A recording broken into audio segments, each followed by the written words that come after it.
قدرمنو کتونکو تاسو ورور جلال صافي تاسو ته حاضر دی. عزتمندو کتونکو په تحصیل تخبی شانور پل اصلت خان کلي کې موجود یم. تاسو ته شاته ښکاري په یو دوو کټونو کې 4 مازوران په یو کور کې پراته دي. ډېر سخت ژوند دی، ډېر په تکلیف سره ژوند تېرې دغه ماشومان تاسو ته په سکرین ښکاري. کیمرامین تاسو ته وښیي مازوري ده، 4 ماشومان دي، یو پکې چاړی ده، باقي په خپلو لاسو مازوران دي، خبرې هم نشي کولی. ډېر بد حال دی تاسو ته به ښکاري. بېوسه کورنۍ ده، غریبه ده، د علاج یې وس هم نه کېږي چې دغه ماشومان له منډې ترلې وي، خو علاج چې دوی څنګه پکار دی هغه شان یې وس نه کېږي، د پیسو کمې دی دلته. دې کورنۍ ته راغلي دغه کاکاجي راسه ولاړ دی، دوی نوسي دي، دوی سره خبرې اترې کوو چې د ماشومانو باندې تېرېږي څه، مطلب د دوی علاج څنګه روان دی، د دوی د تکلیف او دوی څه بیماري د بیمارۍ دپاره څه میډیسن استعمالوي یا نه استعمالوي، څه پرې تېرېږي، دوی خبرې اترې کوو. کاکاجي دا راته ووایي ستاسو نوم څه دی؟ زړور خان. او ستاسو د دې ته شانور پل اصلت خان کلی اولي. دا راته ووایي ستاسو دا 4 ماشومان نوسي دي، بچي دي، دا مازوره پیدایشي دي؟ دا پیدایشي به داسې کال نیمه پورې ښیي، ګزاره کوي، کېدل به، خو بیا وروسته په دوی دا چل کېدل به د شپو باندې مازورې شو، بس پرېوتل. یو پرېوت، بیا بل پرېوت، بس اوس 3-4 واړه دغه شین شوي دي، پراته دي، بس د خدای په سره پراته دي، موږ به څه ویو. ستاسو په بچو کې خو داسې نه دي راغلي، صرف نسو نوګ نه دي راغلي، بس دا راغلي دي.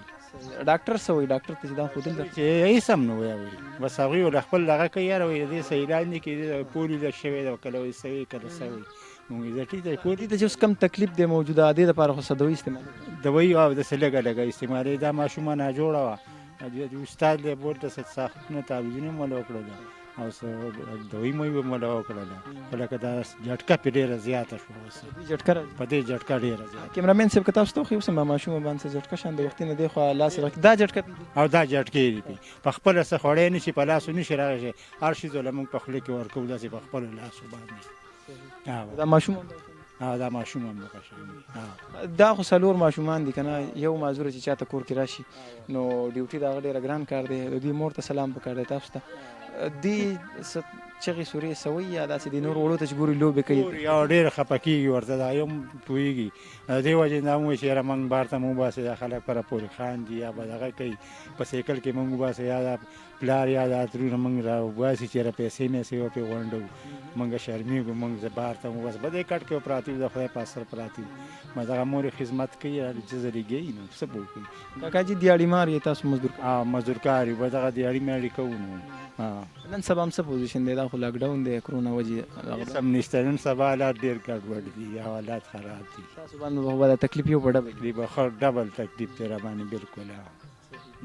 قدرمنو کتونکو دا ماشوم دی، یو ماشومه خوا لاړه په ژبه چاړی ده، دا ماشوم له دغه ماشوم دی، ښایسته ماشومان دي، د خوارۍ نه وتي دي.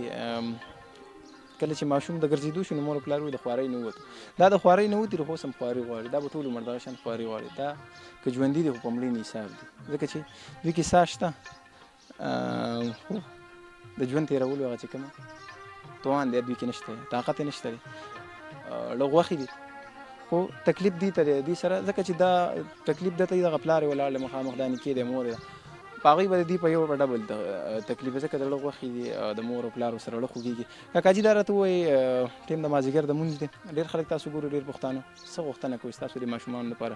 حکومتي څه ته څوک راغلي تاسو نه دي راغلي؟ حکومتي لپاره چا څه ویلچیر یا څه سرکاري دغه سم نه وي، به دغه هسې هغه خوا دې خوا څوک وکړي نه، څه نشته دی. غټه سطح غټه سطح باندې هېڅ دغه نه دی. ډېر پښتانه هم ګوري، قدرمن خلک هم ګوري، که څوک چې ستاسو دپاره دې دپاره ویلچیر یې والي یا دې دپاره مطلب بله سهولت د دغه کې چې تاسو ته اساني یا ډاکټر لی بوځي، د موبایل نمبر شته؟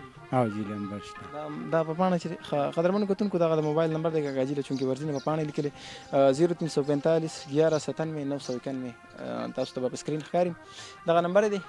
که چا سره خپله خیرات، زکات، صدقات یا داسې څوک چې هغه په دویم ځل حج له ځي، عمرې له ځي، دویم درېیم ځل باندې نو دغه پیسې راوالئ دغه ړستري پلار له ورکړئ مخامخ ولاړ دی دغه بچي دي چې دوی علاج پرې وکړي د دوی ښه پاملرنه پرې وکړي ځکه چې 4 بچي دي او تکلیف یې ډېر سخت دی نو راولېږئ په دغه نمبر باندې دوی سره رابطه وکړئ خپله به ذات خود دغه کاکاجي نمبر دی خپل خیرات زکات ته راولېږئ ځکه چې کم مال تاسو په دې دنیا کې ورکړو د الله په نوم باندې دغه به ستاسو په قیامت کې په قبر کې به ستاسو دغه په کارېږي ځکه چې کم مال نه په دې دنیا کې لاړې خرچ شو په فضول دغه باندې په خېټه باندې په یو څه بل څه فضول پر باندې دغه مال د سره اړو څه پیدا تاسو له په هغه جان کې نه درکوي دغه به درکوي چې د دې کاکاجي سره ودرېږي داسې ړسترو خلکو سره امداد وکړئ الله پاک به تاسو له په دنیا او په آخرت ګټه درکړي خپل کوربه جلال صافي له اجازت ورکړئ د الله پام